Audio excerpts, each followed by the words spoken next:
What to photograph in November 2023. Hello PhotoPiller, Rafael the Bar here. There is a lot to photograph in November. Jupiter and Uranus will be at opposition, which is the best moment to view and photograph the planets with the telescope.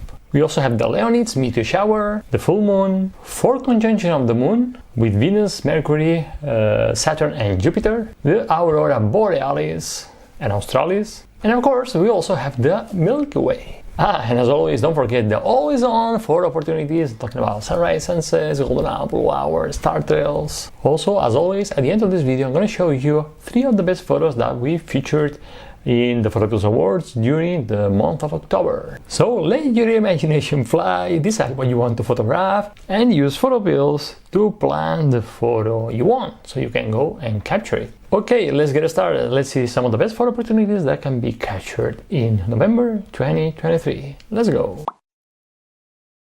On November 3rd, Jupiter will be at opposition.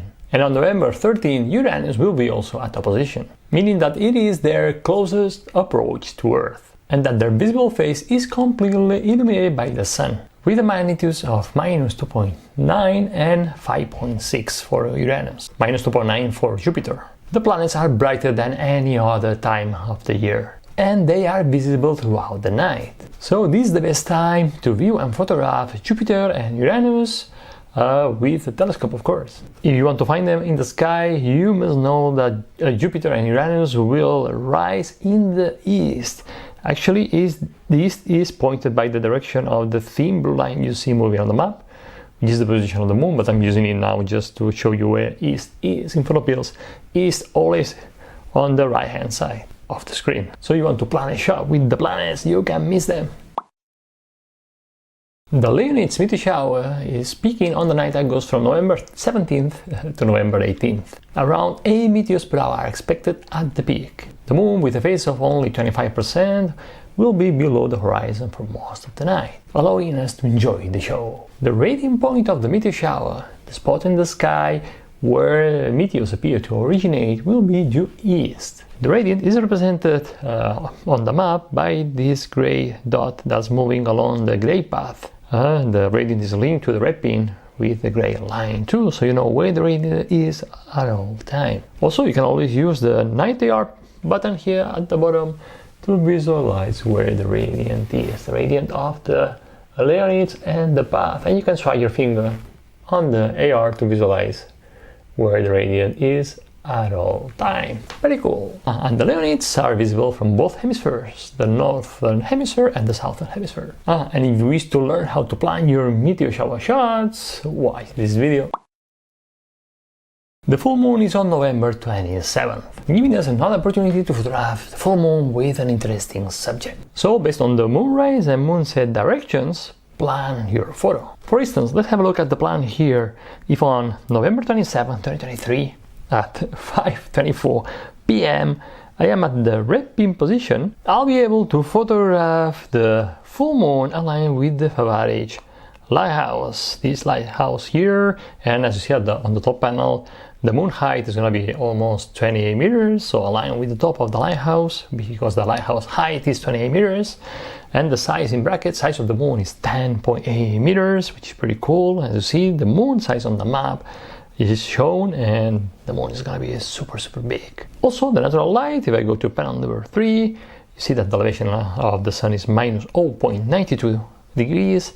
This means that the light is going to be golden hour, so the moon will be beautiful and yellow. It's going to be a super cool shot, very similar to the shot by Antonio Claudere that you see now, where you see the moon aligned with the beautiful lighthouse of Favarage in Menorca. Great! By the way, if you wish to learn how to plan your moon photos, watch this video.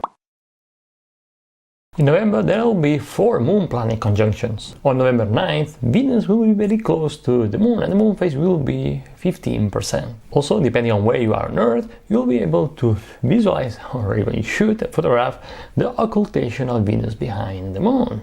Pretty cool. On November 14th, the moon will be in conjunction with Mercury, and the moon phase will be only 1.8%. On November 20th, it's Saturn that will be in conjunction with the moon, and the moon phase will be 51%. And last but not least, on November 25th, Jupiter will be in conjunction with the Moon, and the Moon will be almost full. The Moon phase will be 95%.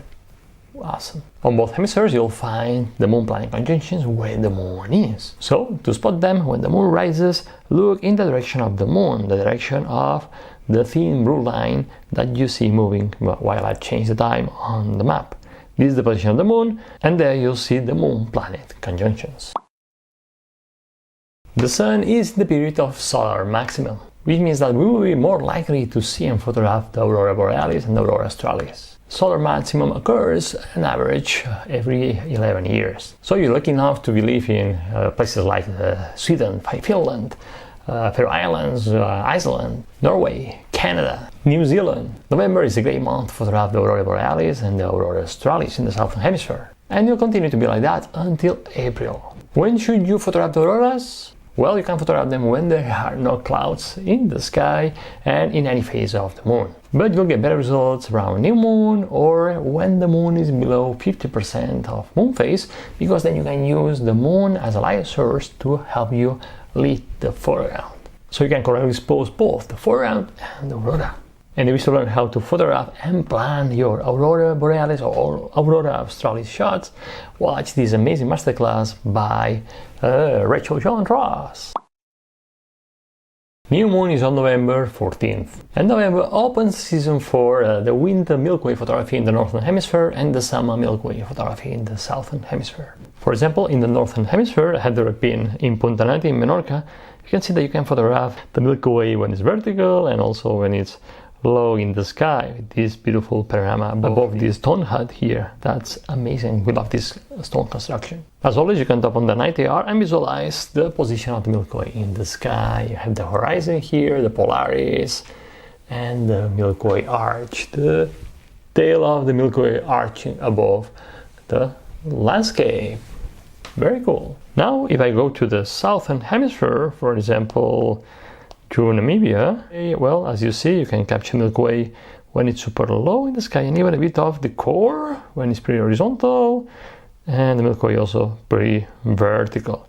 And again, if you tap on the night AR button, you will visualize, if you imagine that you are in Namibia now, you visualize the position of the Milky Way in the sky, which is super low in the sky. It's at the horizon. The core is so cool.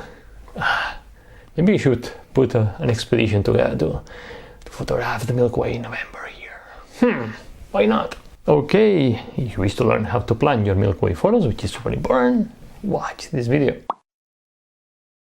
Okay, and now let's see some of the best photos that you submitted to the PhotoPills Awards and that we featured in October. Let's go! The first one is a fantastic photo of the Milky Way over the Church of the Good Shepherd, a famous landmark in New Zealand, located in Lake Tekapo, or Tekapo, I don't know how to pronounce it, a photo by Levin Barrett. The second one is a cool photo of the Moon aligned with the mesquite tree in rural Parker Country in Texas, photo by Matt Lance. And the third one is a spectacular shot of the annual solar eclipse of October 14th, 2023 in Moab, Utah, photo taken by Amy Osnes. Amazing photos, thank you so much for submitting them. And now if you wish to learn how to plan and photograph each one of the events I've shared with you in this video, I invite you to download and study well our super detailed astronomical photography guide. I'm gonna leave a link in the description of this video and in the first comment below. Download it. And as always, if you like this video, give me a like, subscribe, and I'll see you next Wednesday in another video. And remember